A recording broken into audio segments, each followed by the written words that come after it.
companies. How many in absorption we need? One or more companies. More than Yes, one. One or more than one. exactly. So that is more important. Okay, so one or more companies. When one or more companies is absorbed in another existing company. So which means that question number one, how many liquidations are taking place? One or more, okay, whatever is the number of companies. Second is there any new formation happening? Yes or no? Is there any new formation happening in absorption? No, ma'am.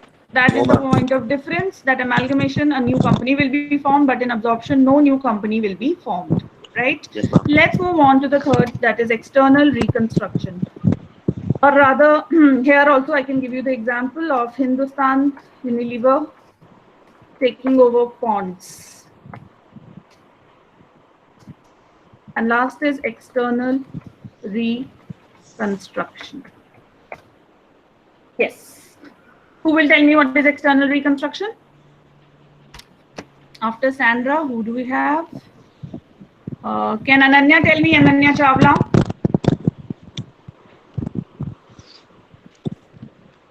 Ananya Chawla, can you reply? She's not there, I think. Aanchal Kansal? Aanchal? Yes, Yes, ma'am. Aanchal, Yes, ma'am. what is external reconstruction?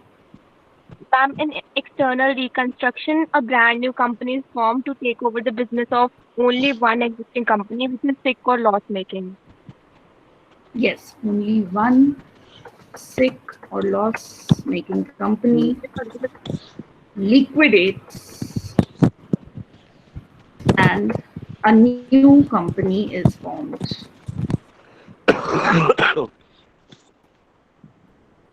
And the new company is formed. So therefore, here again, how many companies? Only one. It's not more than two. It's not more than one. Only one. That too a sick company, and therefore one liquidation is taking place and one formation is also taking place. So we can see the differences amongst all three of them.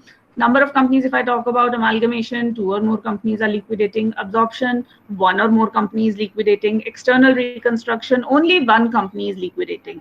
Amalgamation, one formation is taking place. Absorption, no new formation is taking place. Third, that is external reconstruction, there is a new formation that is taking place. And this is an example of Hindustan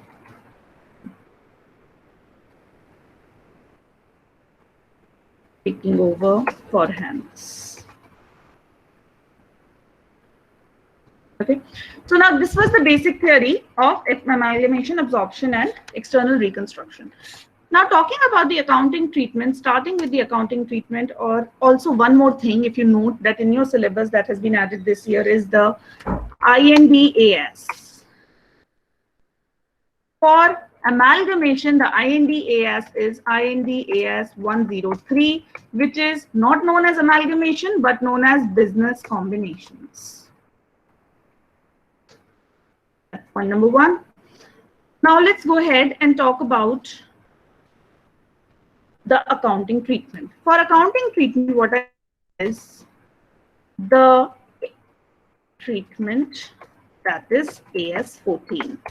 According to AS14, they have talked about amalgamation in two categories. The first one being in the nature of merger, while the second one is in the nature of purchase.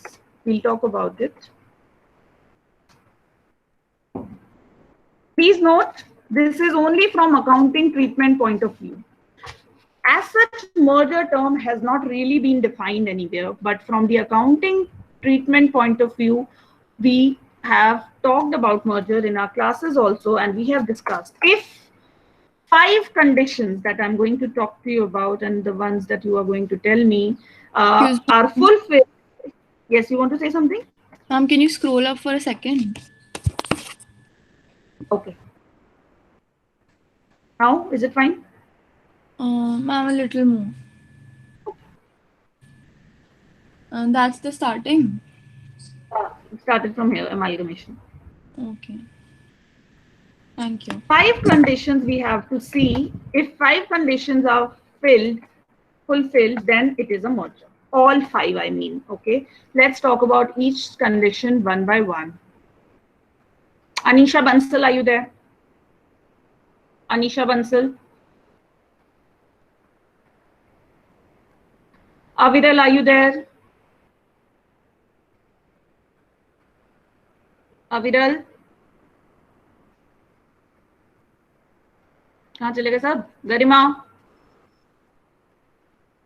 Garima, yes. Can you tell me any one condition of merger, Garima? Garima? Hello? I cannot hear you, Garima. All the assets and liabilities of the vendor company are taken over by the purchasing company. That's right. All the assets and liabilities are taken over. That's one. Second, after Garima, let's talk about the second condition. Gitesh, are you there? Yes, ma'am. Tell me. Second condition. Ma'am, Yeah. The business of the vendor company is intended to be carried on by the purchasing company. Yes. Vendor company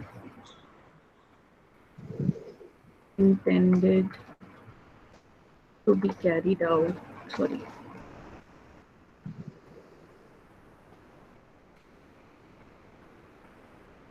By purchasing company. Right.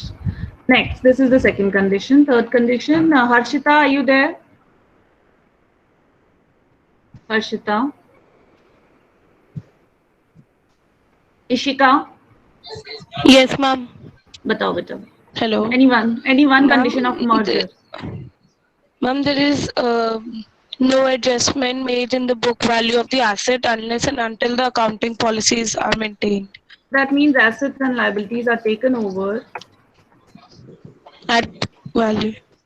Yes, are taken over at book value, except in case there are changes in accounting policy. That's correct. Okay, let's go on. Next is Ishika. Are you there? Ishika? Yes, ma'am. Yes. Tell me another condition. Shareholders holding at least 90% or more of face value of Equity shareholders. Yes, ma'am. Of 90% or more of face value of equity shares of vendor company become equity shareholders of transferee company. 90% of the face value, holding at least 90% of the face value of the shares, become equity shareholders of the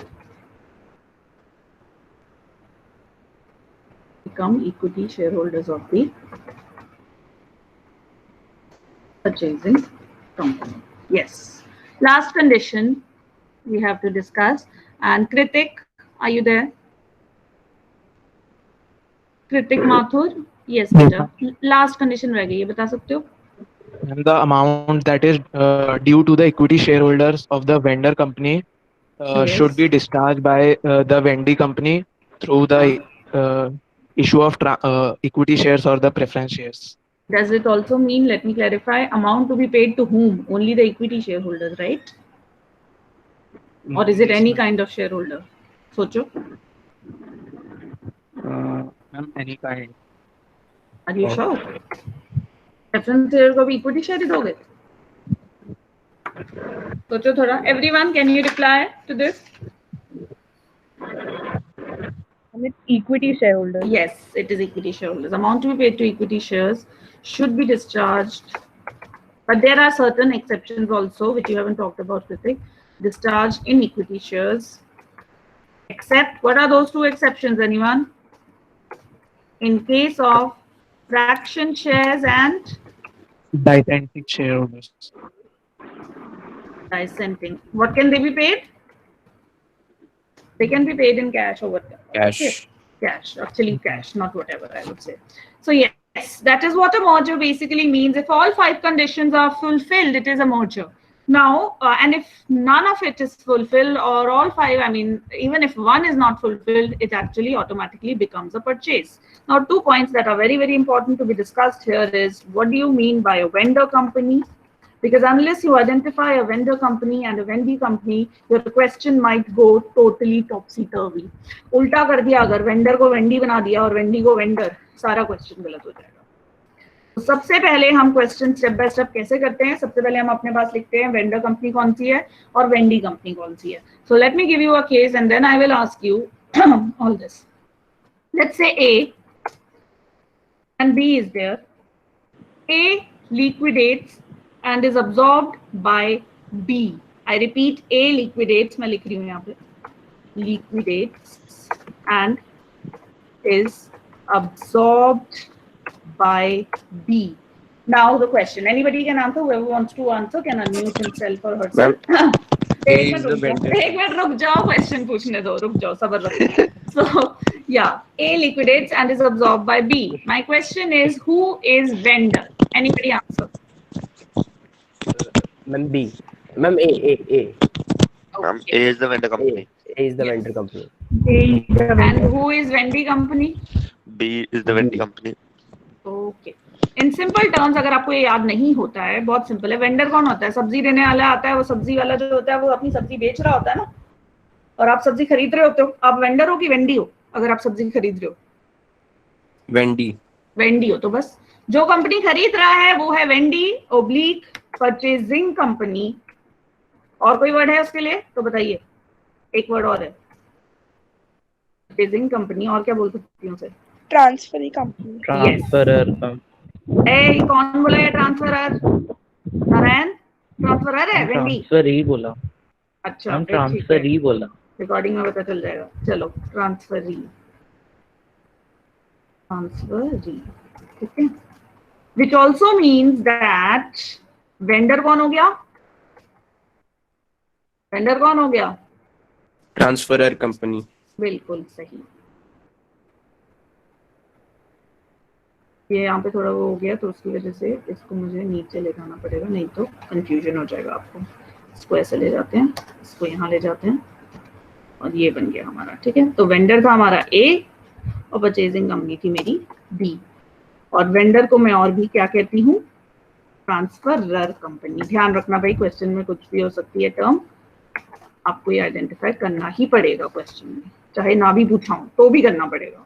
First step to solve an amalgamation question is to identify which company is the vendor company and which company is the transferor or transferee company. Second point here is, till now what we have done is definitions of all three. Second thing that we discussed was the conditions for a merger, and the third thing that we discussed was that which one is a vendor company and which one is a vendee company. What will be the next thing that we will discuss? Any guesses? Ma'am, purchase consideration. Purchase Yes. consideration. What do you mean by purchase consideration and its calculation? So let's talk about purchase consideration. In very simple terms, if I am buying anything, I go out to buy a furniture, and I decide, I tell the vendor that I want to buy this furniture for 10 lakh rupees. That is the offer price that I'm offering. And he says, okay, you can buy it for 10 lakh. This is the purchase consideration that I'm paying to buy that furniture. Similarly, when you are buying a business, transferor is selling off his business and transferee is buying the business.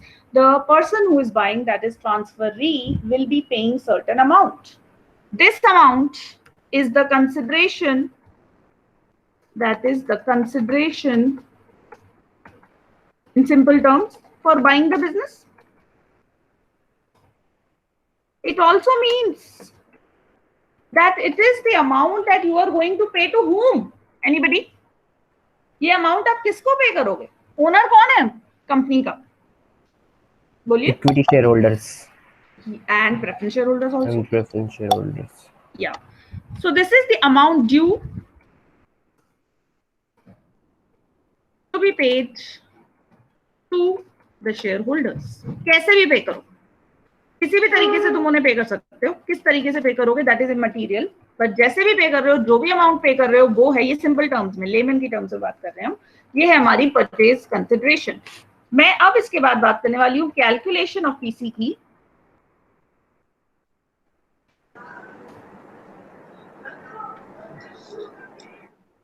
Now, if you remember, we have 4 methods of calculation of PC.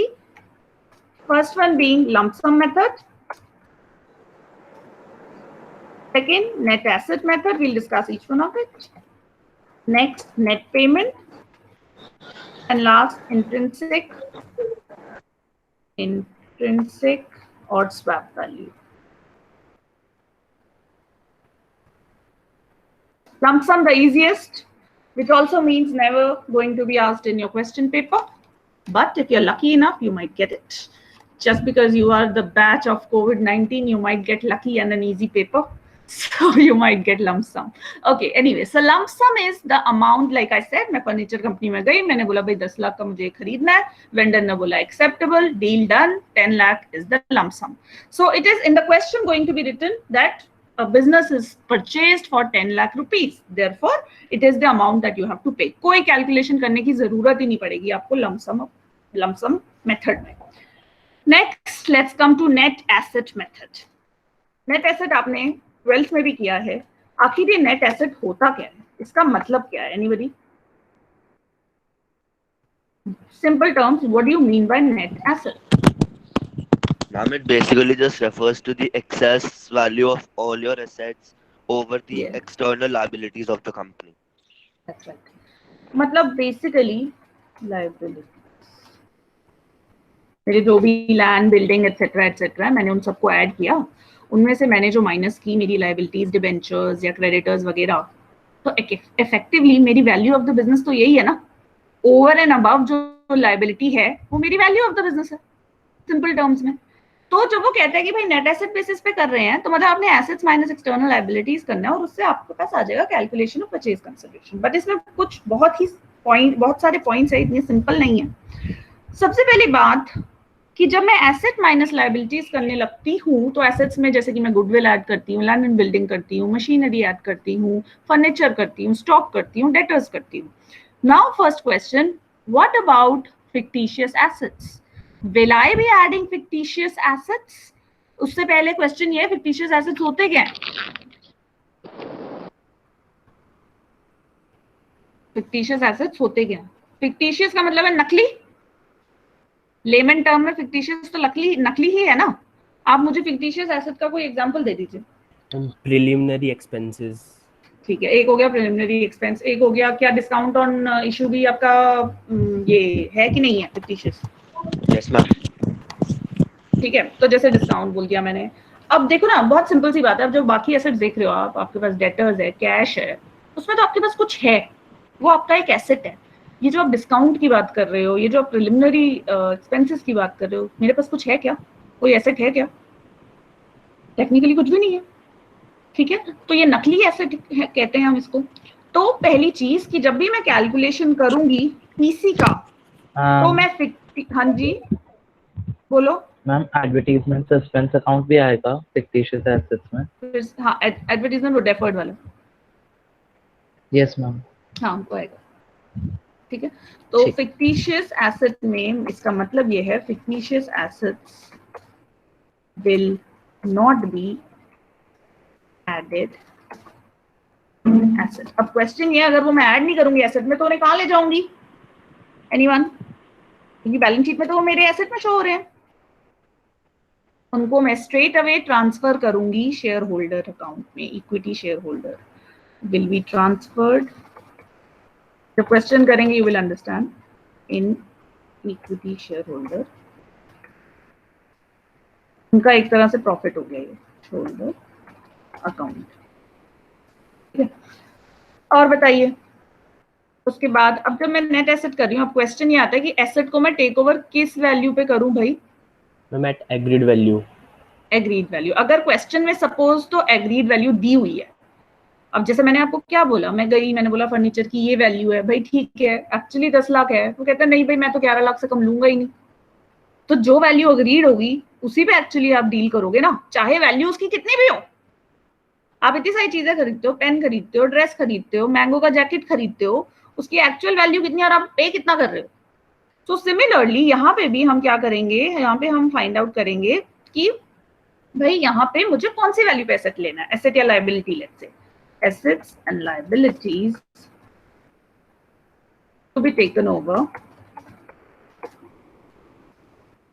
Eight, let's say अगर agreed value दी है, agreed value नहीं दी तो देखते हैं क्या पता fair value दी हो, fair value भी नहीं दी तो जो मेरी बुक वैल्यू है वही है जिसे मैंने लेना है। ठीक है, क्वेश्चन क्लियर है, पॉइंट क्लियर है everyone? Any doubt till here then ask, otherwise I'll see if we can do a question. Net payment and net asset, I think, yeah, net asset. Yes, बहुत simple question है, मैंने आपको कुछ questions भेजे हैं। Like I said, we are not following the same book, I'll be using different books because it's revision, so let's have different questions now. Please see, not able to join कौन है, योगेश चड्डा। अच्छा चलिए, yes everyone, do one thing, question निकालिए net asset वाला, group में है, मिल जाए तो एक बार मुझे बता दीजिए। नेट पेमेंट नेट एसेट वाला क्वेश्चन है, इलस्ट्रेशन 3 है ये। Can you see it everyone? Illustration 3, hello, Yes, you, ma'am. Yes. So illustration 3, I'm just reading it out for you. I will not solve it. Let me tell you. You will do it. Just listen to me and follow what I'm saying and give me the answers. First question. Y Limited decided to amalgamate with X Limited. X Limited takes the assets of Y Limited. First question. Who is the vendor? कोई भी बता सकता है, कोई भी जवाब दे सकता है। Who is the vendor? Y. Okay, takes the assets of Y. Yes, Y is vendor. तो आप सबसे पहले अपना लिख लेंगे कि वेंडर कौन है सामने और वेंडी कौन है। तो वेंडी हो गया मेरा X, ठीक है। Takes the assets of Y Limited at 15 lakh and the amount payable to debentures of Y Limited is 2 lakh. तो मेरे assets तो 15 लाख है, debentures को मैंने 2 लाख पे करना है and to creditors 3,50,000 which are taken over by X Limited. Will, आगे सुन लो, Y Limited will get half of the purchase consideration in equity shares of 10 each and the other half will be settled through 8% preference shares of 100 each.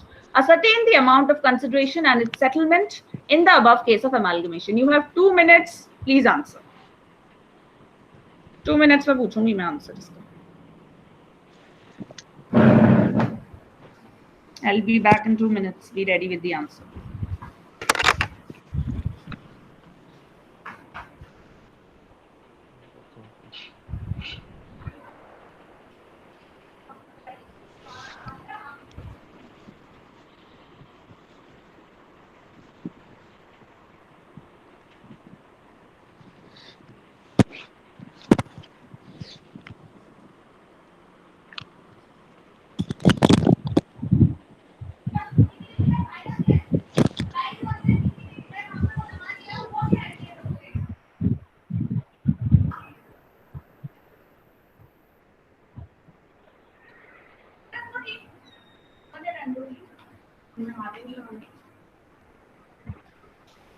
Yes, what is the answer?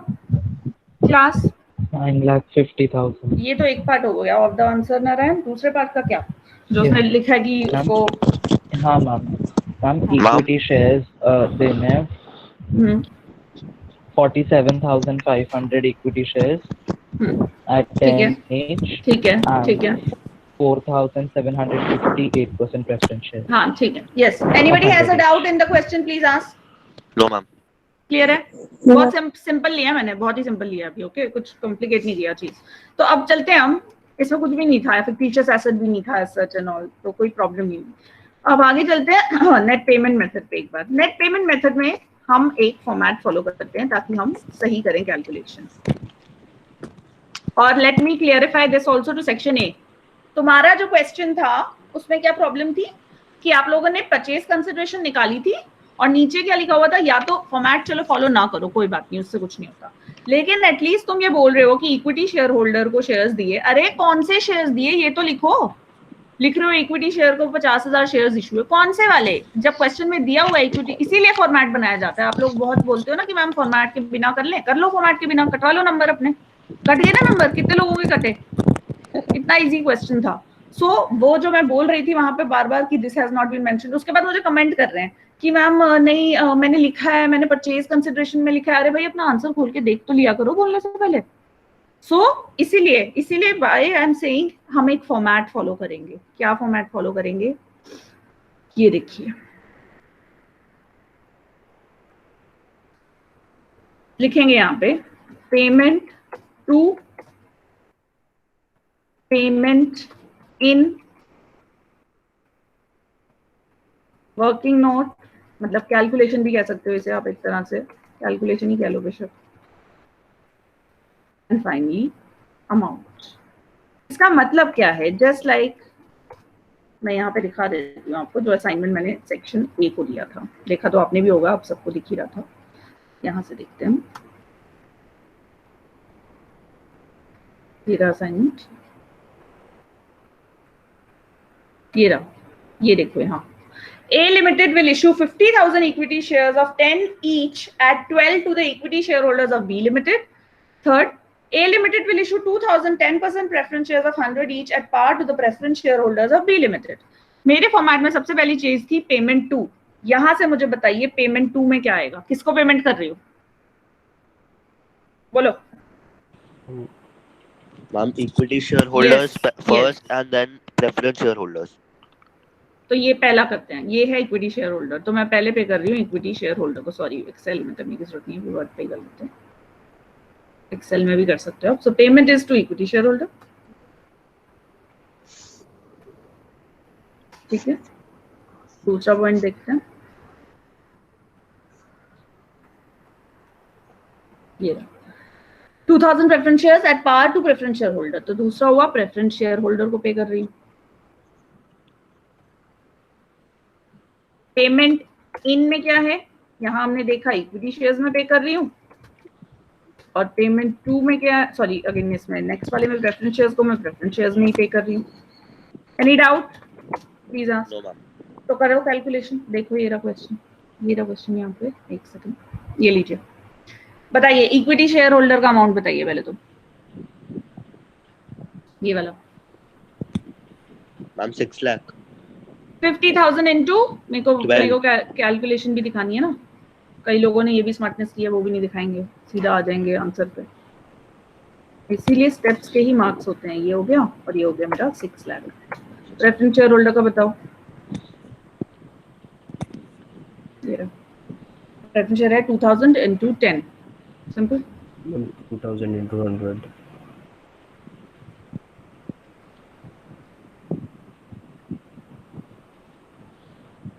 कर लेते हैं 2000 into 100, ठीक है। तो कितना हुआ? 2 लाख। 2 लाख मेरी आ गई परचेज कंसिडरेशन, दोनों को ऐड किया, यहाँ मेरा टोटल आ गया। ये जीरो कम लिखा था मैंने एक, हाँ, ये हो गया 8 लाख, ठीक है। क्लियर? तो नेट पेमेंट में अगर आप फॉर्मेट बनाओगे सब ठीक रहेगा। क्वेश्चन देखते हैं जो मैंने आपको भेजा है, please all of you let's see the question. ये मैं बंद कर देती हूँ इसको, या so let's see question number 1. Question number 1, you have 2 minutes, please do it in the format. I would want you to share the screen with me. Excel करना है या Word, जैसे भी कर लो, मर्जी है आपकी। Do it, 2 minutes. Soft copy में शेयर करेंगे मेरे साथ स्क्रीन, जो भी कर लेगा पहले। Start.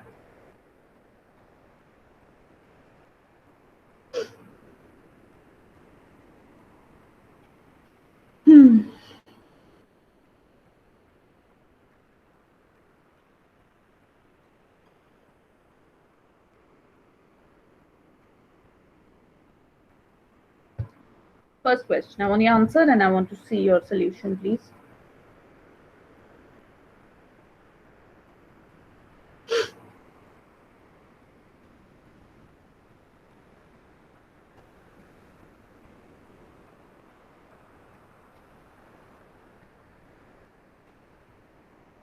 Anyone who's done, please show me.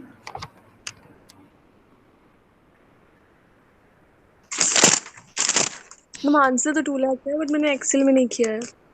बोलो फिर क्या किया, फॉर्मेट से बताओ।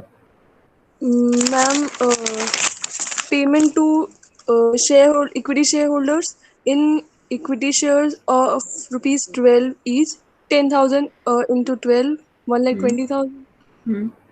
आगे next payment to preference share holders. नहीं नहीं नहीं, बिल्कुल भी ये कहीं भी नहीं लिखा पेमेंट टू हुम। तो या तो तुम खाली शेयर होल्डर लिखो या अज्यूम करके इक्विटी शेयर होल्डर लिखो, अपनी मर्जी से उसको नहीं करो प्लीज। ये देखो 5,000 प्रेफरेंस शेयर्स ऑफ 10 ईच का मतलब है ये इशू हुए हैं, ये पेमेंट इन है। ओके ओके ठीक है, तो शेयर होल्डर्स को पेमेंट है इन प्रेफरेंस शेयर्स। आगे बोलो calculation. 5,000 into 10 50,000 last. Payment to share holder in cash cash 30,000 ठीक है, 2 lakh। Anybody wants to share the screen or shall we go on the second question? Please tell me. बोलिए, आगे चलें second पे। बोलो तो सही, मुझे पता कैसे चलेगा बच्चों। मैं सेकंड, हाँ बोलो बोलो क्षितिज। हो गया मैम, थोड़ा सा रह रहा है मैम। कोई बात नहीं, करो कर लो आराम से। जिनका हो गया है वो इलस्ट्रेशन 2 स्टार्ट करें जो मैंने भेजी है आपको। Whoever is done, please start with illustration 2.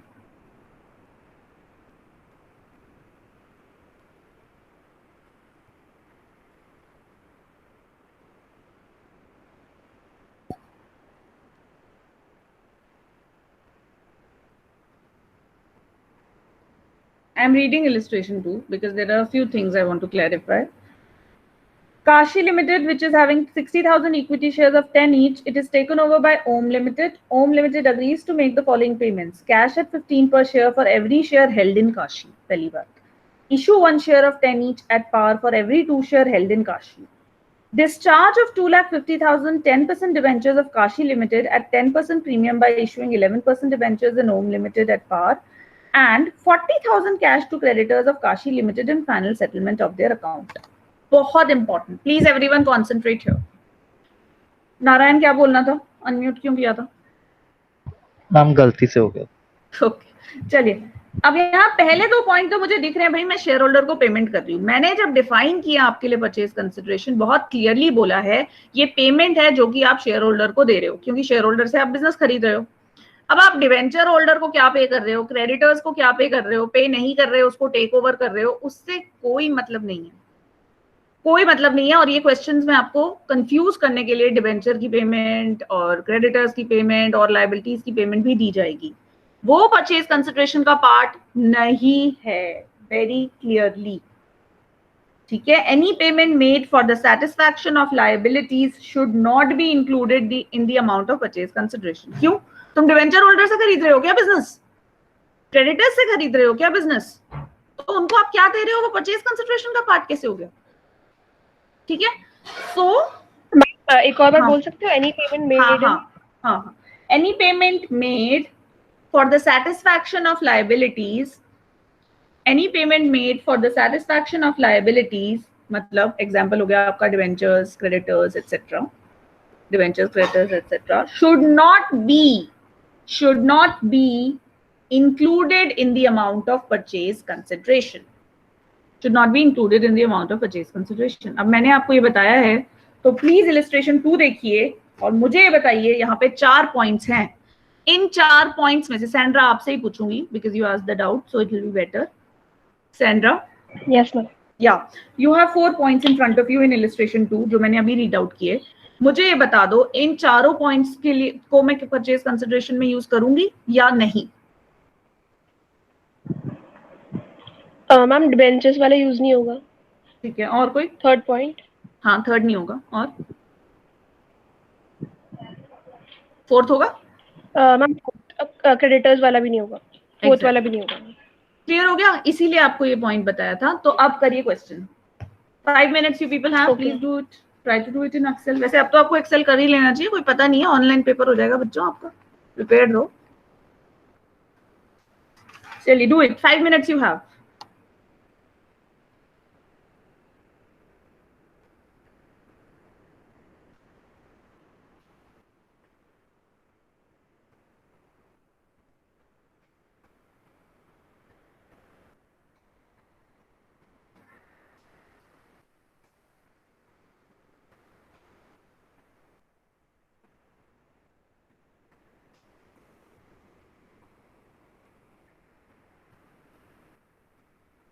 When you're done, please tell me.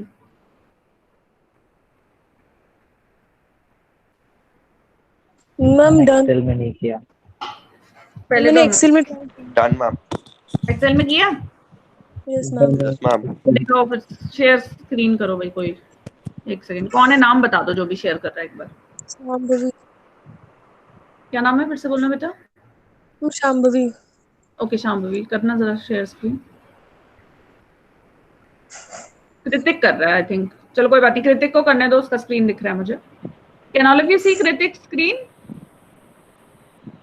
देख सकते हैं आप लोग कृतिक का स्क्रीन? तो पहला उसने दिया है ये पेमेंट मेथड ही यूज किया है, ठीक है। इसमें एक चीज ये है कि Kritik, just to let you know, Kashi which is having 60,000 is taken over, आपका हो गया, and agrees to make the following payment, ठीक है।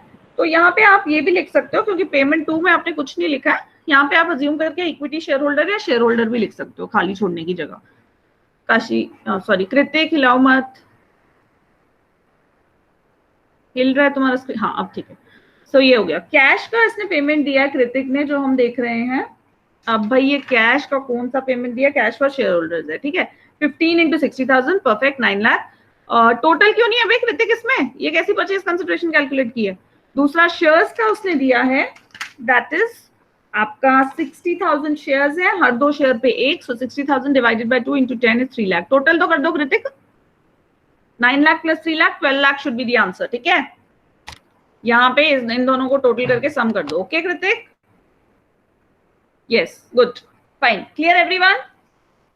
नेट पेमेंट क्लियर है, नेट एसेट क्लियर है। अब हमने इलस्ट्रेशन 1 कर लिया, 2 कर लिया, 3 कर लिया है, और हमारे पास है आई थिंक 4 और 5 अभी हमने किया। 4 मैंने भेजा ही नहीं है शायद, 5 भेजा है मैंने। I think we can do 5 also now. Please do 5 everyone. Thank you Kritik, thanks a lot. 5th question कीजिए।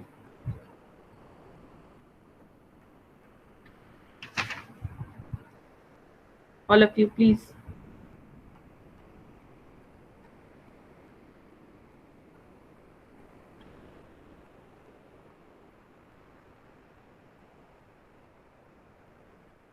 Fifth question. 5 minutes. I'll read till that time. Should not be considered. यहाँ लिख देती हूँ मैं।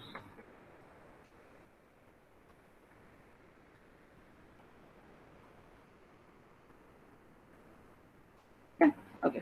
So I'm reading the 5th question. King Limited and Subject Limited decide to amalgamate. Subject Limited is having the share capital of 2 lakh divided into equity shares of 20 each. Equity shares. The scheme of amalgamation states that for every 5 shares held in Subject Limited, its shareholders are to get 15 rupees in cash and 4 equity shares of 10 rupees each at par of King Limited. Calculate the consideration. Yes. Please do it and share the screen. जो भी करेगा screen करेगा कृतिक की तरह share.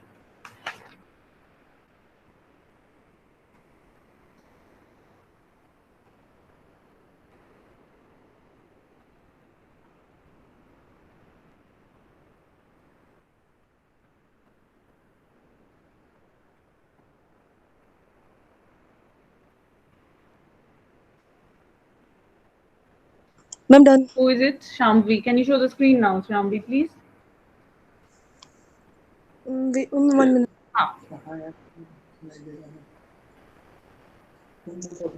हाँ, Shambhavi is presenting. All of you, please see.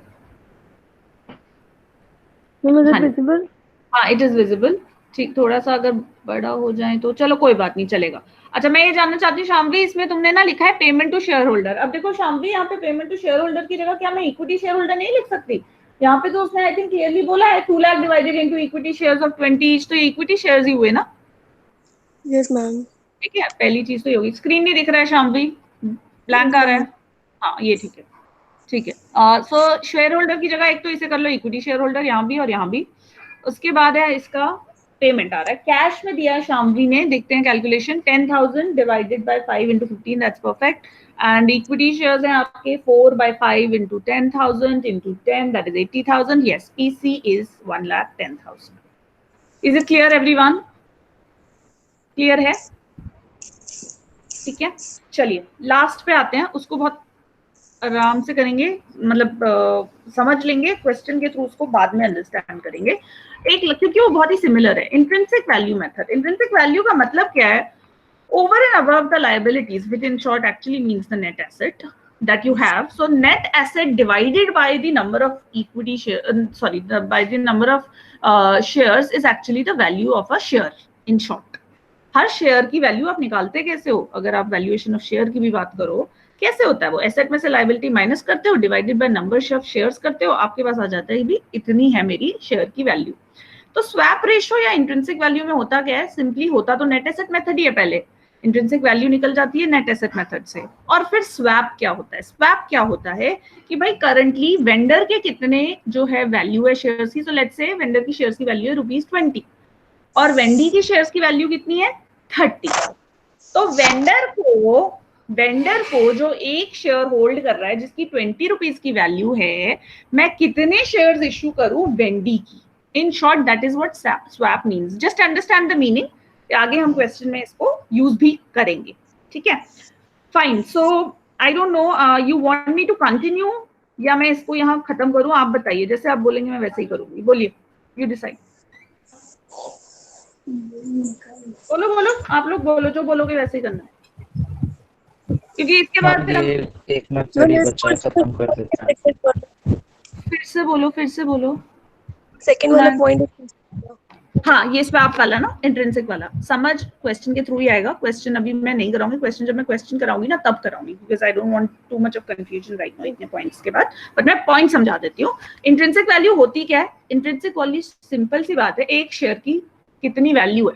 भाई एक share की वैल्यू आप कैसे निकालोगे? जो बिजनेस में एसेट्स हैं उसमें से जब मैं माइनस करती हूँ liability, which in short means is the net asset, divided by the number of shares is actually the value of the share. तो मैंने ये बोला वेंडर के ₹20 का शेयर है एक, और वेंडी का ₹30 का शेयर है। जब परचेज कंसिडरेशन डिसाइड करोगे तो आप ये डिसाइड करोगे कि वेंडर को, जिसके पास एक शेयर है जो कि ₹20 का है, मैं वेंडी के कितने शेयर्स दूं जो कि ₹30 के हैं। That is what swap ratio is in short. Just understand the concept, don't worry. Question भी करेंगे बट आगे करेंगे। कॉन्सेप्ट क्लियर है? बोलिए class. Yes ma'am. Yes ma'am. अब मुझे ये बता दो, क्योंकि इसके बाद मुझे जर्नल एंट्री स्टार्ट करनी है, वेंडर या वेंडरी किसी की भी कर सकती हूँ। आज स्टार्ट करनी है कि नहीं, मैं ये जानना चाहती हूँ। बोलिए, डू वी स्टार्ट टुडे और नॉट? नो, ठीक है। मैम। नो, यूजुअली नो है तो नो प्रॉब्लम। सो व्हाटएवर हम जो टेक्स्ट बुक फॉलो करते हैं, जो रिवाइज कर रहे हैं, जिन्होंने ये चैप्टर नहीं किया हुआ है, वो परचेज कंसिडरेशन की कैलकुलेशन तक सारे क्वेश्चंस कर लेंगे। आई थिंक क्वेश्चन 6 तक तो ये सारे परचेज कंसिडरेशन से ही रिलेटेड क्वेश्चंस हैं, वो सब कर लेंगे। कल हम मिलेंगे और कल मैं स्टार्ट करूंगी जर्नल एंट्रीज के साथ। क्लियर? ठीक है। So I wind up now. Anything, anyone, anybody wants? हाँ बोलो सैंड्रा बोलो। मैम अभी तो मतलब इंट्रिंसिक वैल्यू वाले में सिर्फ एसेट मतलब नेट एसेट वैल्यू निकाल के शेयर से डिवाइड करना है और कुछ नहीं करना। हाँ, रेशियो पता चल जाएगा मुझे, दोनों की शेयर वैल्यू पता चल जानी चाहिए बस। ठीक है। अच्छा मैम, तो वहीं तक करना है। हाँ बस। ओके, ठीक है। इलस्ट्रेशन आई थिंक 6 तक है जो हमारी टेक्स्ट बुक है, उसमें जो मैंने क्लास में भी कराए होंगे, और जिन्होंने नहीं किए हुए हैं वो उसे कर लें एक बार, जो रिवाइज कर रहे हैं वो भी कर लें उसे। ठीक है। सो illustration 6 will be your homework, and tomorrow we'll meet and we'll start with entries, maybe of the vendor company. We'll see. Fine. Okay, then I am ending the recording, and bye bye. See you tomorrow, all of you.